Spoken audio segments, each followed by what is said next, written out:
একটি গুরুত্বপূর্ণ একটি ব্যতিক্রমী তথ্য বেশ সামনে এসেছে এবং সেটাকে গুরুত্ব সহকারে আমরা নজরে দিয়েছি। আত্মহত্যার হার কিছু এলাকায় বেড়েছে। বাচ্চাদের মাদক আসক্তি, ছেলেদের সাথে সাথে মেয়েদের মাদক আসক্তি বেড়েছে এবং নানান বাহ্যিক প্রভাবের ভেতরে আমাদের বাচ্চারা পড়ে বাল্য বিয়েও বেড়েছে। তাতে সংসারে সংকট আরও তীব্র হয়েছে। এই কথাগুলো বিভিন্ন জেলা থেকে উঠে এসেছে। আমাদের শিশু একাডেমি আরও বিভিন্ন জেলায় প্রয়োজন, সেটার কথা এসেছে। আমাদের শিশু পরিবারের যে সেবা আমরা দিয়ে থাকি আরও বিভিন্ন এলাকায় প্রয়োজন, সেটা উঠে এসেছে। আরেকটি কথা হলো যে আমরা যে লক্ষ্যটা আমাদের বাজেটে পর্যালোচনা হয় বাৎসরিকভাবে, সেখানে যে লক্ষ্য নির্ধারিত হয় সেটা ছিল প্রায় 50 লক্ষ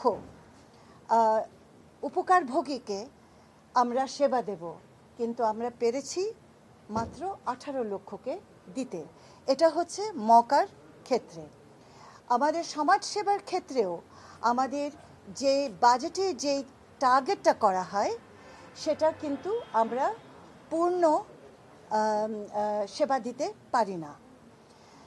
তো এই জায়গাটিতে শুধু একটি তো হচ্ছে বাজেট সবসময় আমাদের একটা সংকটের ভেতরে থাকে। তো এই জায়গাটিতে দাবি যেগুলো আমাদের ডিসিরা দিয়েছেন সেখানে এটা স্বাভাবিক যে আমাদের ঘাটতি আছে এবং এই ঘাটতিগুলো পূরণ করার জন্যে আমাদেরও কিছু উদ্যোগ নেওয়ার কথা হয়েছে। তার ভেতরে একটি বিষয় যেটা আমি এই দুটো মন্ত্রণালয়ে যেহেতু নেতৃত্ব দিচ্ছি, আমি এটা উপলব্ধি করছি আমার দুটো মন্ত্রণালয়ে যে সমস্যাগুলো আমরা পাচ্ছি সেই সমস্যাগুলোকে সুষ্ঠুভাবে যদি সমাধান করার দিকে এগোতে হয়, তাহলে আমাদের ভালো স্ট্রং এভিডেন্স বেসড তথ্য লাগবে। অর্থাৎ গবেষণা লব্ধ তথ্য আমাদের যথেষ্ট নেই, কারণ গবেষণার চর্চাটাই আমাদের কম। এই জায়গাটা দৃঢ় করতে চাই, কারণ যেখানে আত্মহত্যা হচ্ছে, কেন আত্মহত্যা হচ্ছে, কিভাবে আমাদের এটাকে মোকাবেলা করা উচিত, আমাদের তরুণ সমাজ যদি এইভাবে ঝুঁকির মধ্যে পড়ে যায় তাহলে তো আমাদের বড় দায়িত্ব দেখার। এরকম এই জায়গাগুলো বিভিন্ন জায়গা থেকে আমরা দেখতে পাচ্ছি আমাদের গবেষণা করা দরকার। আরেকটি দাবি হচ্ছে যে আমাদের বাচ্চাদেরকে আমরা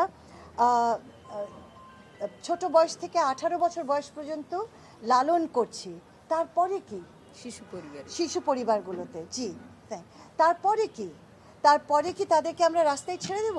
এরা তো অনেকেই আছেন সম্পূর্ণ এতিম। তাহলে আমাদের পরিকল্পনার ভেতরে এমন কতগুলো জায়গা আছে সেগুলো নিয়ে নতুন করে ভাববার প্রয়োজন। 18 বছর পরে এই বাচ্চাদেরকে কর্মমুখী করার জন্য, যে লেখাপড়া করতে চায় তাকে লেখাপড়ামুখী করার জন্য আমাদের অবস্থান নিতে হবে এবং ইনশাল্লাহ আমরা নেব।